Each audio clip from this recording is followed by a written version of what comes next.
laki-lakinya dibunuh, dia dieksekusi, perempuannya diperbudak. Diinstruksi ya Rasulullah, ini demokrasinya Rasulullah. Saya tidak setuju pendapatnya Umar dan Abu Bakar. Ini bukan orang sembarangan. Ada menteri-menteri, ada ahli tukang bikin senjata canggih, ada permaisuri dan ada juga dayan-dayan. Bagaimana kalau orang-orang yang ini kita jangan eksekusi, tapi digunakan, dimanfaatkan untuk membebaskan dari kita keterampilan masyarakat kita. Kata Nabi, saya setuju pendapatnya Abu Bakar. Dan yang pertama, identifikasi, bukan dia permaisuri ini, ya, dibebaskan pertama karena perempuan harus mampu mengajarkan keterampilan kecantikan, salon kecantikan kepada penghuni di Madinah pada waktu itu. Dan maksimum satu kelas itu 2 orang.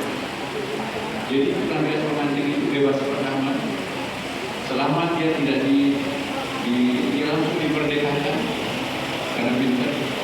Yang kedua, ahli bahasa, bahasa fikih, bahasa Suriani, bahasa Romawi, bahasa Persia. Siapa sahabat-sahabat yang ahli bahasa? Siapa yang tawanan orang ahli bahasa? Coba dilibatkan. Jadi bahasa itu penting, bahasa asing. Menyusul siapa tukang bikin senjata canggih, karena tukang bikin senjata canggih ini juga datang. Udah, kamu bebaskan 20 orang yang berminat, tukang kayu, tukang besi, sampai tukang semak kulit, keterampilan kerajinan ini. Akhirnya dalam tempo 3 tahun, Bapak Ibu sekalian, tawanan orang yang tadi mau dieksekusi itu menjadi guru yang bisa membebaskan masyarakat Madinah dari hutan keterampilan. Dalam tempo 3 tahun, ekspor kerajinan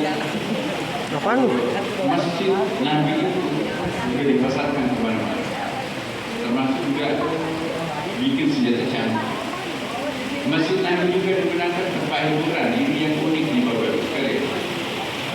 Jadi setiap hari raya Nabi mengundang artis untuk bernyanyi di masjidnya. Ini hadis Bukhari Muslim. Jadi ternyata Nabi itu mencintai seni. Ini yang tidak populer di dalam masyarakat kita ini. Kalau musik itu haram. Ya. Para Nabi itu mencintai seni, terutama istrinya Aisyah. Mengundang seniman Habasyah.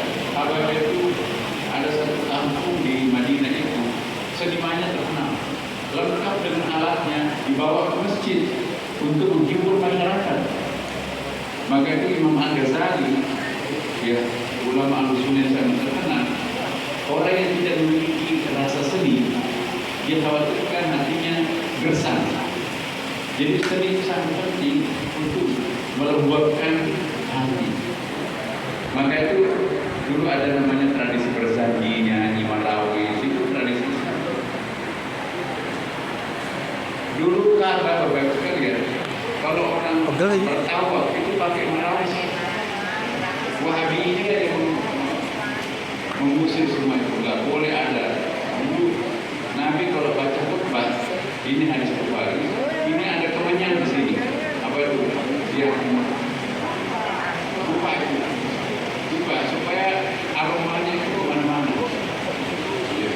Tapi belakangan kita nggak melihat lupa-lupa, tapi kalau Arab dalam bentuk parfum ya. Dan sekarang masih bisa dibakar-bakar itu. Ya, itu kesukaan Nabi. Nabi bahkan ya Aisyah radhiyallahu anha mengundang 2 artis kulit hitam bernyanyi di rumahnya Rasulullah. Datang Abu Bakar marah. Berani-beraninya kamu bernyanyi di rumahnya Rasulullah. Buat Nabi dari kamarnya. Apa kata Rasulullah? Biarkan dia, karena hari ini adalah hari raya ini. Tahun depannya diundang lagi oleh Aisyah, penyanyi baru, bernyanyi di rumahnya Rasulullah. Giliran Umar marah. Kenapa kamu bernyanyi di rumah Rasulullah? Keluar lagi Rasulullah dari kamarnya. Biarkan, karena ini hari raya ini. Dan pada akhirnya Rasulullah menempatkan artis penyanyi itu